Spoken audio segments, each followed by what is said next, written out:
we've got a couple of quick stories to add to today's lightning round.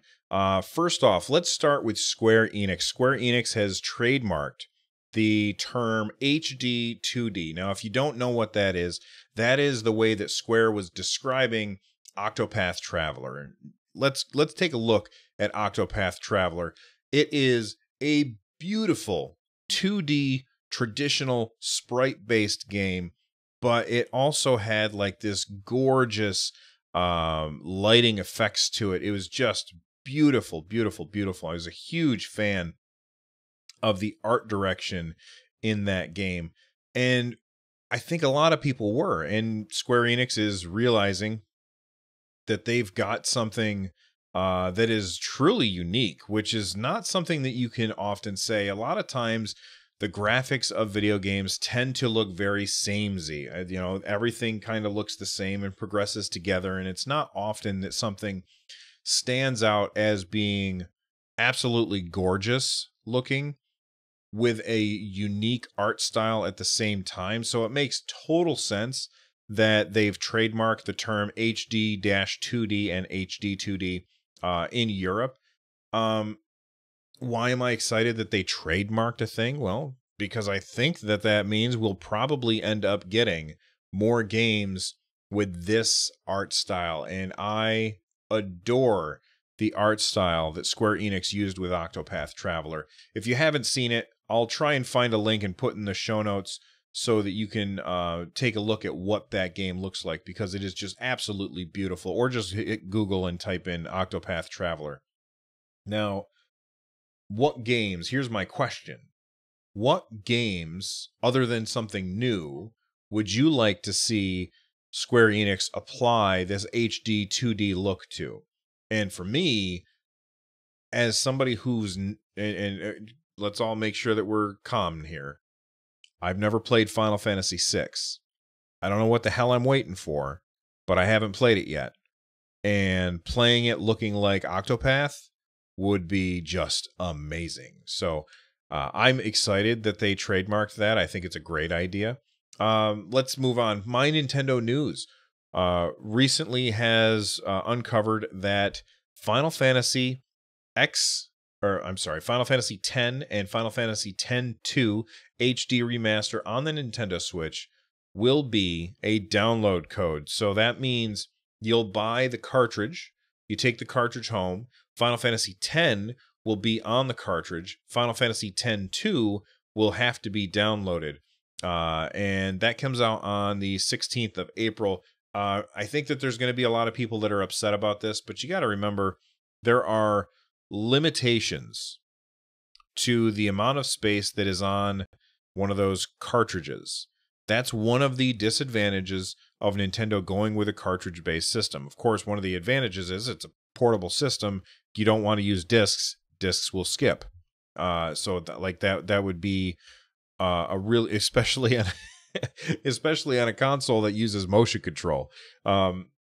So having it be a cartridge makes perfect sense, and I don't see really any other way for them to do that. But these games get really big, and you know, I tried doing a video on this over the weekend, and I kind of got too rambly, so I'm going to try and get laser focused on this. You have a choice between paying more for Square to buy bigger cartridges or to download a code.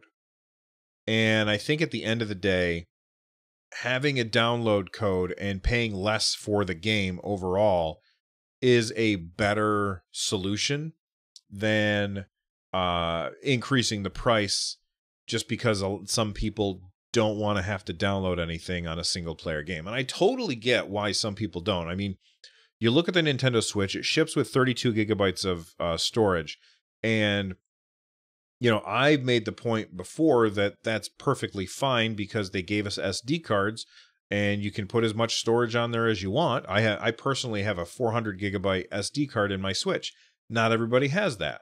And I understand why the people who don't have that don't want to use up some of their storage with a single player game like that. They want it to be on the cartridge. I get it. But at the end of the day, I would rather pay less for a game. Another thing, by the way, that is going to tick people off about this, and this is something that's been happening a lot lately, is remakes of games that come out and they cost full price. Like, there are people who are unhappy at I think it's a $50 price of Final Fantasy X and X-2. And there's people who look at that price and they think, that's too much. These are old games. I shouldn't have to pay that much for these old games. And I can understand why you would say that. But I guess my response to that is always going to be, well, have you played it before? And if the answer is yes, that you've played it before, then I would say, well, then just don't buy it. And if you haven't played it before, then the game is new to you. It doesn't matter how old it is. It's still new to you.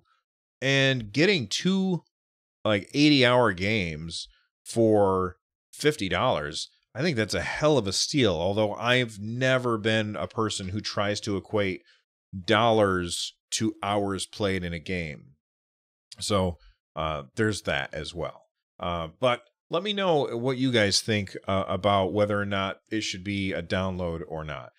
The final story here in the lightning round today is that Nintendo has reached its goal in France. Now, its goal in France was to sell 2 million Switches, and they were able to do it. This comes from howehow.com. That's a weird name.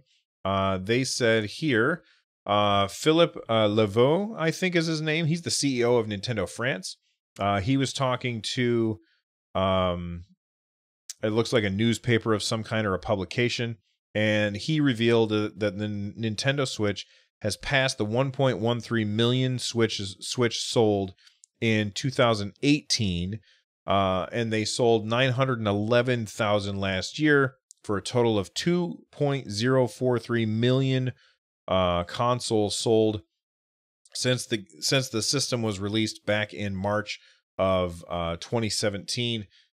That is really, really cool. That's like, I think somebody did the math, and it's like 1 in every 30 people owns a Switch in France, that's pretty impressive. I think that Nintendo, I've said it in the past, I've said it on previous episodes, as we approach March of this year, I think it's going to be evident that Nintendo actually is going to get really, really close to their mark, or they're actually going to hit their mark of selling 20 million consoles in this fiscal year. And it's their plan with dropping a bunch of games right around Christmas time. We're talking Mario Party, the Pokemon games, and then Smash. Like, those 4 games in those 3 months, that's a really, really smart move by them. I personally, myself, would have spread them out more, but it looks like I would have been wrong. So I think that's pretty amazing, and this is showing that Nintendo is the best selling console in France right now, which is pretty bananas. There's also rumors of NPD numbers being out showing that in December, the Switch outsold both the PS4 and Xbox One combined. I don't know if those are official numbers yet, so that's why I haven't talked about it. But if so, that's just bananas.